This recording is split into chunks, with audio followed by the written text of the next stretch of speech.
नमस्कार दर्शक बंधु ओडिया प्रेम टी को आपण मानको पुणी थे स्वागत। केंद्र सरकार पेंशन भोगी मानक पई आसीछि एक नूतन अपडेट। डिसेंबर 1 तारिख ठारो आरंभ हेउछि एही नुवा नियम। प्रति वर्ष समस्त पेंशन भोगी को सेमानकर पेंशन पाइबा जारी रखिया पई एक जीवन प्रमाण पत्र दाखल करिया को पड़ियो बोली कहिसंती केंद्र सरकार। यह हेउछि एकमात्र उपाय जहा द्वारा सरकार निश्चित करिपारे जे हिताधिकारी माने जीवित अछंती एवं पेंशन सठिक व्यक्तिଙ୍କ पाखरे पहुंचुछि। जदि डॉक्यूमेंट ठीक समय दाखल न हुए तबे परवर्ती समय सरकार सेमानकर पेंशन बंद करि देई पारंती। तेबे आसन जानिबा कोन होछि घटनार सत्य वास्तव पूर्व वीडियो को लाइक करिया सो आम चैनल को सब्सक्राइब करी बेल आइकन को दबाइ रखिबे। जीवन प्रमाण पत्र दाखल करियार सुजोग आज शेष तारीख। एही समय सीमा मध्य जीवन प्रमाण पत्र दाखल न कले पेंशन स्थगित होई पारे। जदि आपण मध्य जने पेंशन भोगी एवं आपनकर प्रमाण पत्र दाखल करि ना जे तबे आपनको असुविधार सम्मुखीन होबाको पड़ी पारे।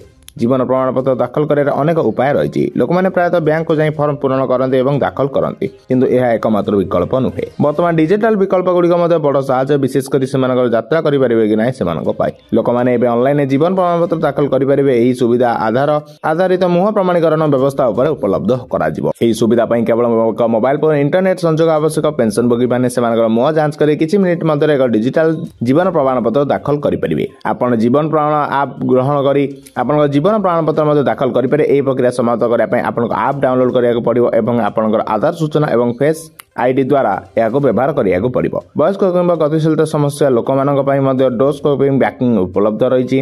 अनेक बैंक और इंडियन पोस्ट यही सेवा प्रदान करती। जन कर्मचारी आप घर को फॉर्म पूरण कर आवश्यक जांच करने आसी था। जब जीवन प्रमाण पत्र दाखल न करा आप पेंशन अवरुद्ध हो जाए भयभीत हमारे कौन आवश्यकता ना। आप डॉक्यूमेंट दाखल करारे आप पेंशन पुणी थे सरकार आरंभ करदे। तेज यह पेंशन भोगे मास आरंभ आसी नूतन अपडेट। तेज खबर जाना आम चैनल जोड़ी हुई रुहतु। धन्यवाद।